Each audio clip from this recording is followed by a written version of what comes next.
Hey everybody, thank you for tuning back into the Purple 8 Society, which is my mini university to help us transition to more fourth dimensional thinking. My channel has all kinds of playlists and videos to help us process information and the changes happening in the universe that affect us spiritually or could possibly be influencing things spiritually, help us to understand those things better. I've got audiobook playlists, I've got lecture playlists, I have a playlist with my most profound conversations with AI called Real Talk with AI. And this video is in my series called Demystifying the Tarot. And in this video, we're diving into the Queen's cards.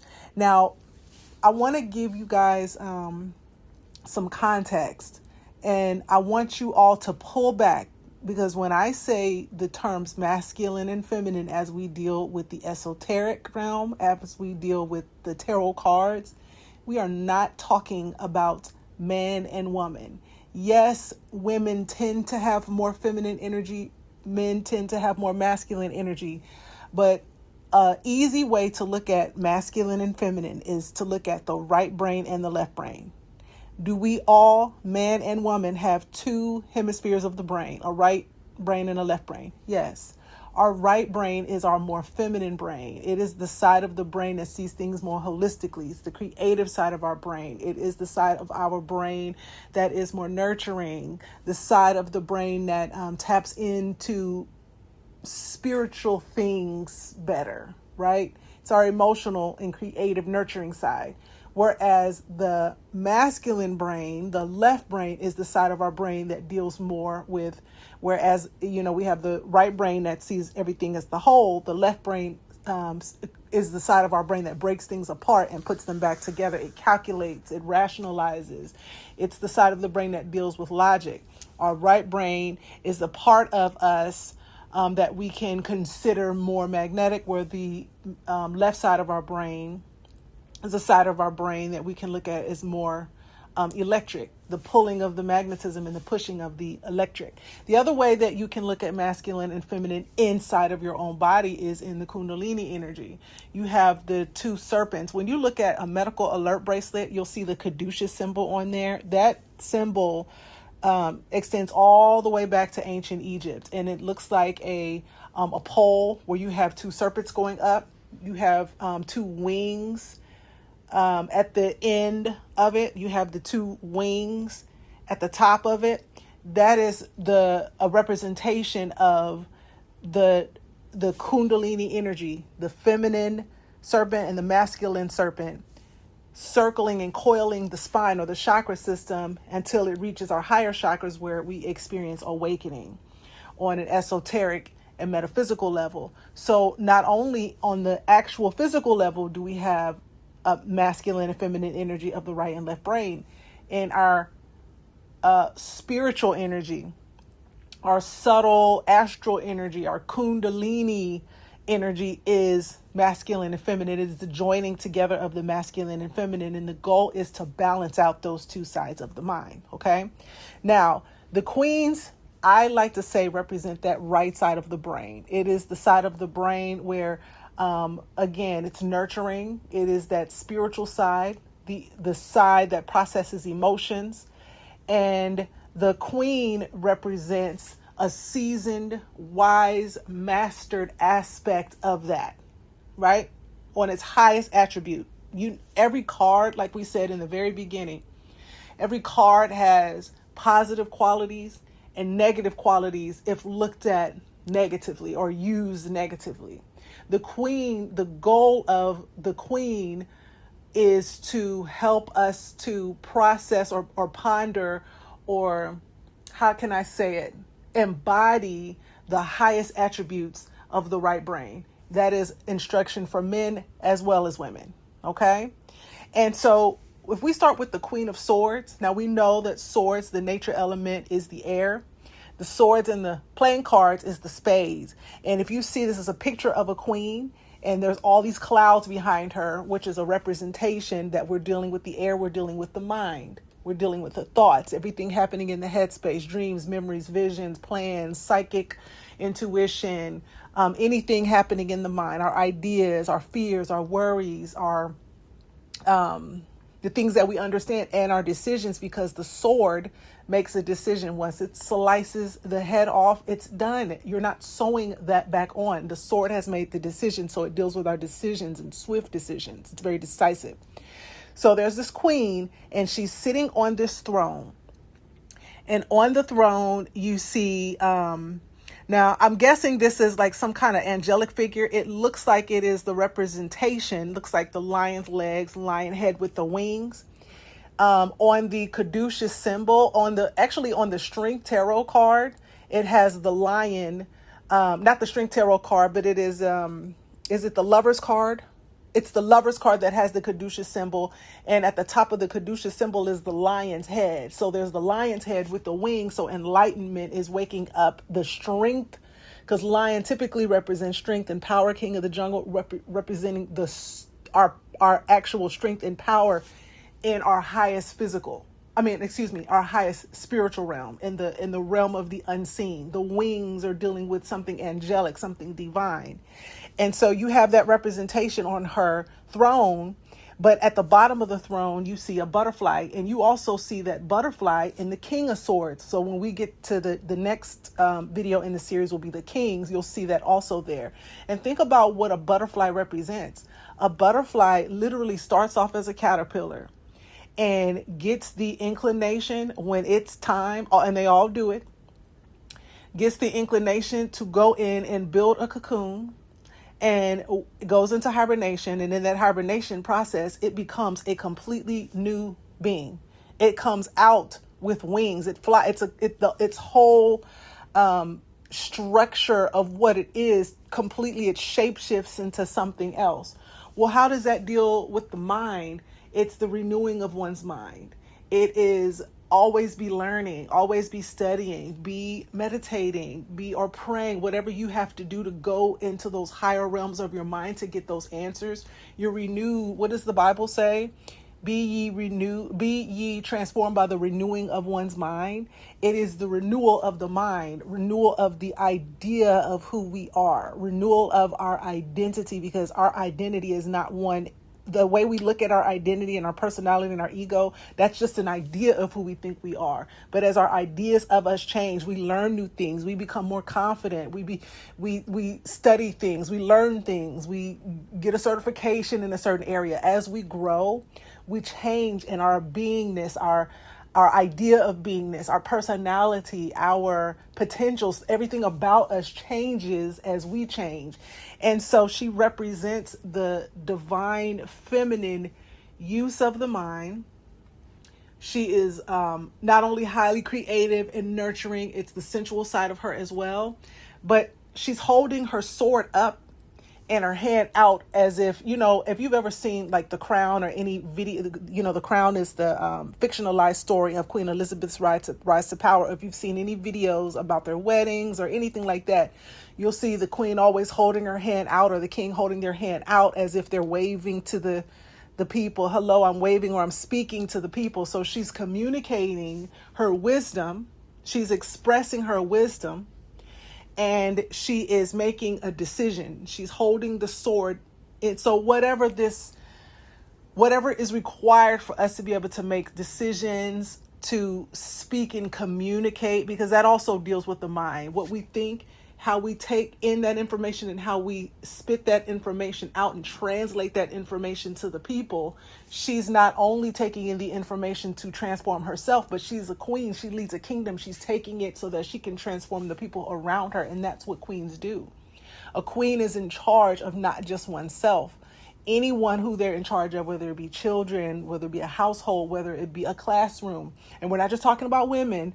We're talking about the right brain approach to decision making. She does it with a level of peace and calm. She's very still in her and stoic in her throne, but it is the side of her that makes decisions that are based on what's necessary coming from the right brain. She's making decisions based on how she emotionalizes things. She's making decisions based on how she sees the kingdom as a whole, because she sees things from the holistic. She sees the totality of a thing. She's nurturing. It's a level of wisdom and knowing how to nurture that in which we lead over. So we use our mind not just to calculate, but we use our mind to make decisions that are best for the kingdom. And the right side of our brain allows us to make those decisions with emotional intelligence. That is what this is talking about when we're talking about the Queen of Swords. The next card we're looking at is the Queen of Wands, and the Queen of Wands is actually one of my favorite cards. I love this card, and I love the Hanged Man card, and so we'll talk about that when we get to the major arcana. But the Queen of Wands, I just freaking love her, because remember what wands are? Wands are the tool, the intercessor tool, the tool that we use as a symbolic representation of taking something from the realm of the mind, or the realm of the unseen, the realm of pure potentiality, and manifesting it into the physical. Remember that Cinderella's fairy godmother said bibbidi bobbidi boo, and then all of Cinderella's dreams to meet the prince at the castle and become his princess, and to go to the ball and look very beautiful and enjoy herself on this magnificent night. All of these things came to pass in the physical just like that. And so we know in the physical we have to contend with time, space. We have to contend with time. So there's a time lapse between when we take something from the unseen and when it manifests sometimes.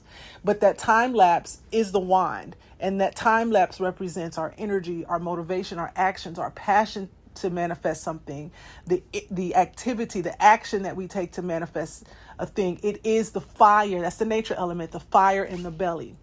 The wands represent it's not a clover. It is the clubs in the playing cards, and which a club is like a clover, right? It's not a 4-leaf clover. It's like a 3-leaf clover, but it looks like a clover, and that that kind of deals with magic and everything, and luck and stuff like that. But it's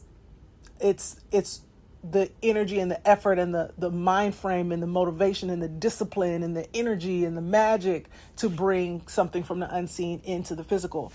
Now remember, we're dealing with fire, and her card, the colors on the card are so fiery. It's the lower, it's you have on the back of, like, her throne has a lot of the colors of red in it, and it has a crane on there and 2 like lions that are like interacting with each other. So we're still dealing with strength. We have the crane that is a bird that it's a lot of times the crane is paired with things that have to do with language, because in ancient cultures, the way that the crane's legs would stand, he can do all these weird things with his legs.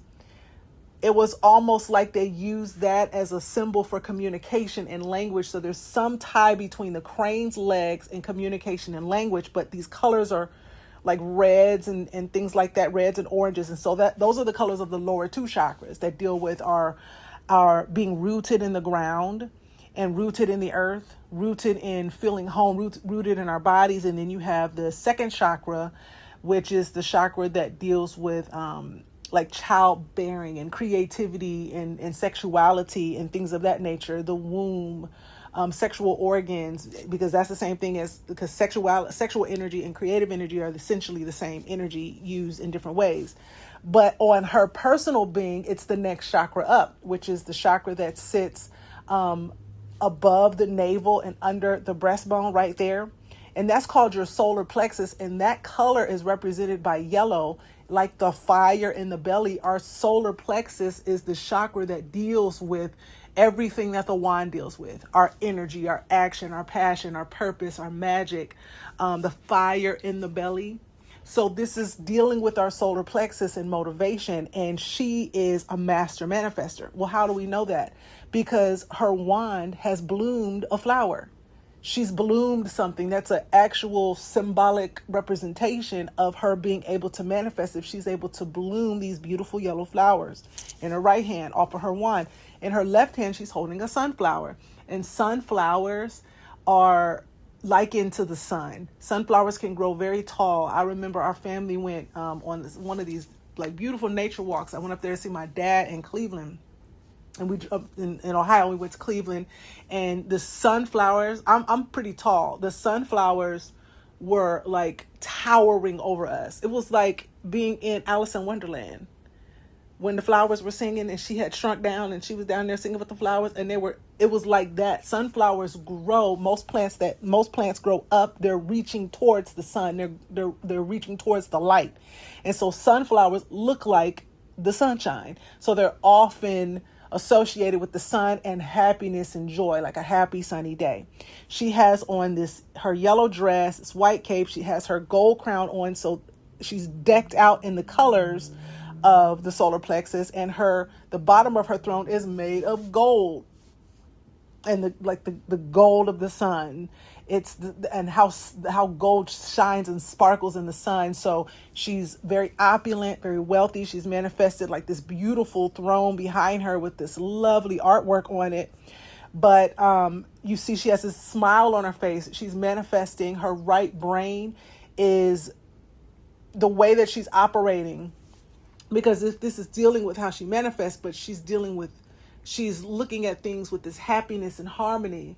This is her, it's really like her manifesting from a more magnetic point of view, which is, if she's more right brain, she's magnetizing things to her with her positive energy, with her determination, with her focus, with her joy. She has a passion and a purpose for this kingdom that she's leading.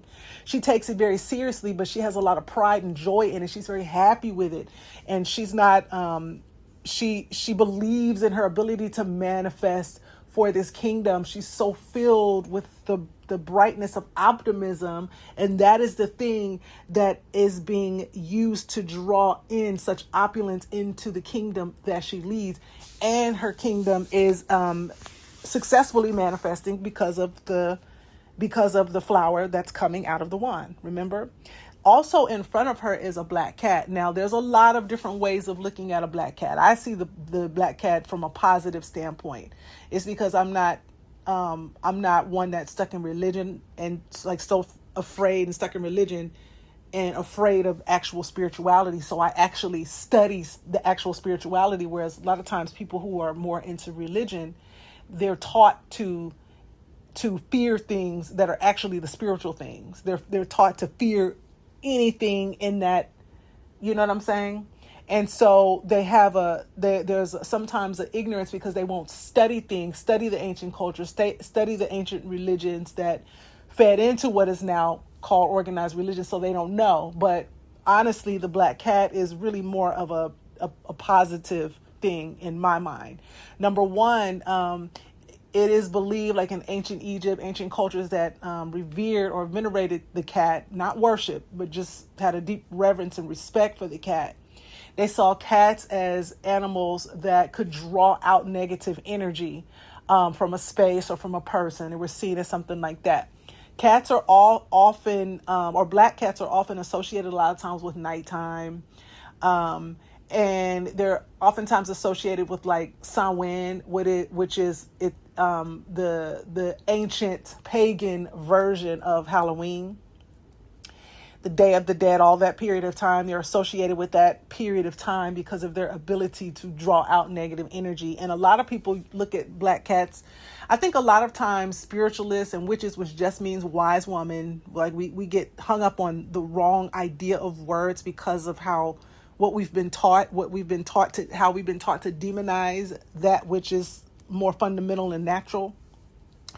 But a lot of times, because certain groups were demonizing the natural spiritualists,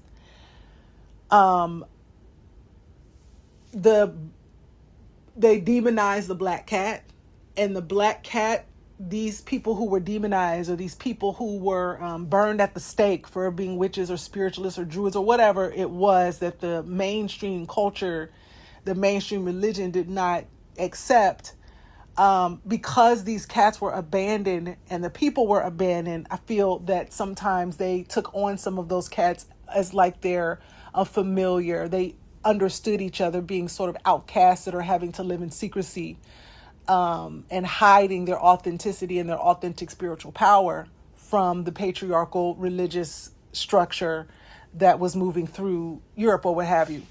But the other thing is that a lot of people who do tap in and do work that is on the spiritual level, a lot of times they have a familiar, which is an animal that sort of claims them. Just like the wand is supposed to be something that sort of comes to you.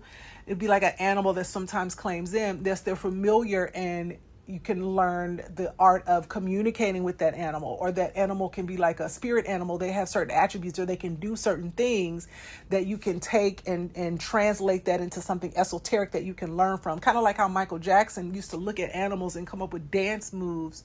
He would look at certain animals and come up with dance moves to incorporate into the Jackson 5 and the Jacksons choreography. That's how he studied a lot of animals. The animals became like spirit animals for him to pick up information on dance, because dance is a form of communication as well. And then some people have have developed their ability to communicate telekinetically, and they can actually get answers. I mean, you see all these animal whisperer videos and whatnot. But however you look at it, the black cat serves as the queen of wands familiar. So not only is she one that knows how to manifest through magnetism, but the fact that the black cat is her familiar means she knows what she's doing with that wand. She's well studied, she's well practiced, she has mastered her spiritual arts to be able to protect herself, to be able to increase her kingdom, and to be able to, solve certain problems, get certain answers. She's just a master of that. She's mastered that process of being able to manifest using her right brain. Using her right brain. And then the last card that we have here is the Queen of Pentacles. And Pentacles in the playing cards are your diamonds. A pentacle is a coin with a 5-pointed star. The 5 points, we're not talking about anything evil. The 5 points deal with the 4 elements plus the 5th, earth, air, fire, and water, which are your 4 suits and your regular playing cards. And then your 5th, some people look at it as time, some people look at it as spirit, some people look at it as ether, whatever. But it's a coin, right? And just like diamonds, the metal of the pentacle, the metal that made up that coin, and the diamond are mined from the earth, and they both hold value. So a lot of times the coin is associated with money, but it really deals with the earth, which is the nature element. So we're talking about the 3D reality, because the earth is a 3D realm, right? The earth, living on earth, is living a part of a 3D realm. And so we're talking about our physical resources. And I always say the resources that we want to attract, the resources that we want to manage and maintain, and the resources that we want to use to grow more resources. And so this Queen of Pentacles, she's an older woman. She's very seasoned, and she's sitting on a beautiful throne, which looks like it's made out of some kind of metal. It has these beautiful things engraved in it. And she's sitting under a rose garden. So she's been able to manifest opulence in the form of horticulture and these beautiful roses. So she either had the money or the time or the wisdom to plant them and to maintain them. There's a level of luxuriousness within her. She's been able to manifest on the physical level. And she's sitting outside, and she's covered up, like has these like covered in looks like a suede or something, deep dark red gown, red, rooted in the earth. Remember that root chakra at the base of the spine. That root chakra is our being rooted in the earth, rooted in the ground, rooted in the physical body, grounded, firm, strong, standing tall, firm backbone. But the colors around her, you can tell we're dealing with the autumn, because that's the season of the pentacle is the autumn time. So that deals with the harvest, being able to harvest. Like if she's planted, she's put the work in to plant and to grow certain crops. And now in the autumn, she can now reap a lot of what she's sown in the warmer months. She can now reap them in the autumn. So she has mastered manifesting in the physical realm. So she's very well off. The harvest is good to her. And she has just been very wise with her physical resources. She's just been very wise in the physical realm with her physical resources. She's, if it's right brain, she's operated very lovingly, which is how she's looking at the coin. She's looking at it as if she appreciates it, as if it's like one of her grandchildren or one of her babies. She's like she's just holding it and looking at it lovingly, like she has a good relationship with her money. So she manages her money well, but she loves it. She honors it. She honors the creative aspect that it provides, the ability for it to be used to nurture those in her care and those in her kingdom. She just has a strong and healthy relationship with her physical reality. She has a masterful relationship with being able to attract, manage, and use more resources to draw in more resources. She's just masterful with her resources. And that's a simple look at the Queen cards. Very easy to understand, not very challenging. You just look at the symbols on the cards and you just make sense of what the symbols mean. But all of these queens have her crown on, and the crown is just the position. The crown isn't the person. And they, just like in the United States, we're supposed to be honoring our Constitution.